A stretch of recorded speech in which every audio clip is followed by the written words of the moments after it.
Pada hari ini, sebagaimana yang disampaikan oleh Bung Riden Hatam Aziz, Presiden FSPMI, Partai Buruh bersama FSPMI dan elemen gerakan buruh lainnya melakukan aksi serempak di 27 provinsi tadi disebutkan, dan aksi ini akan berlanjut terus-menerus sampai kita menang. Apa yang disuarakan? Tadi saya sudah sampaikan ada 9 isu: upah minimum, outsourcing, kontrak, pesangon, PHK, kemudian juga pengaturan jam kerja, pengaturan cuti.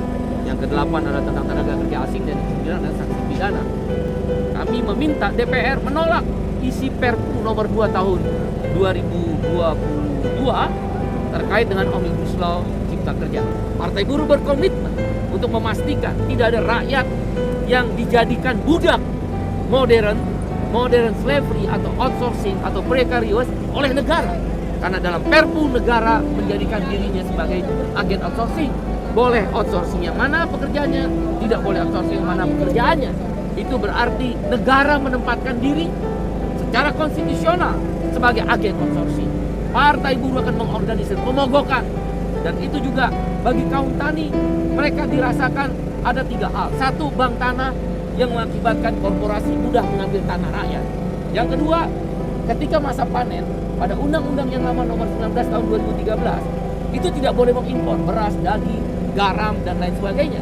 Tapi di Perpu, di Omnibus Law boleh.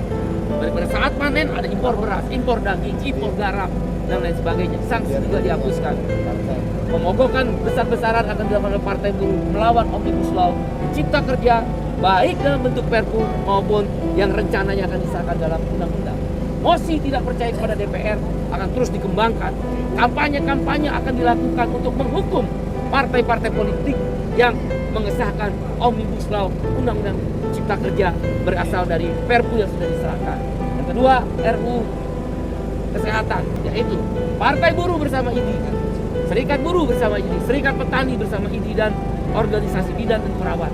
Tidak boleh ada organisasi ganda di dalam bidang kesehatan, karena ini menyangkut nyawa manusia. Pemerintah dan DPR jangan coba-coba bermain politik terhadap apa yang telah dikerjakan oleh IDI, Konsil Dokter, dan organisasi perawat dan organisasi bidan lainnya. Dan kami BPJS, bahwa BPJS penggiurnya adalah buruh atau masyarakat dengan dana mandiri, pengusaha, dan pemerintah. Ini bukan uang pemerintah saja. Tidak boleh dia merubah-rubah. Apalagi Dewas diturunin jadi 1 dan BPJS di bawah menteri. Menteri tidak boleh mengelola dana publik. RUU Kesehatan ditambah dengan RUU Omnibus Law Cipta Kerja atau Perpunya. Ini adalah pokok pangkal akan melakukan pemogokan secara nasional terus-menerus dan besar-besaran. Sampai kapan? Sampai menang. Sampai dengan pemilu. Kita hukum partai politik yang selama ini selalu merugikan rakyat. Mosi tidak percaya terhadap partai politik yang ada di parlemen. Dan yang terakhir, sahkan RUU PPRT. 17 tahun sudah pekerja rumah tangga tanpa perlindungan, disiksa, diperkosa, tidak dibayar upahnya, jam kerja yang berlebihan. Mereka tidak mau mengesahkan di parlemen ini. Maka kami datang ke DPR, karena sebelumnya sudah datang ke istana. Partai Buruh bersama kaum kelas pekerja, buruh petani, nelayan, miskin kota, miskin desa, buruh migran, pekerja rumah tangga, buruh formal, buruh informal, disabilitas, anak-anak muda, milenial yang dalam revolusi industri 4.0 udah terjadi tuh. CDID, Shopee, semua PHK seenaknya. Tahukah masa depan kamu sebagai milenial dan Gen Z terancam? Mana dibayar pesangon? PHK seenaknya. Mana negara hadir? Masa depanmu terancam.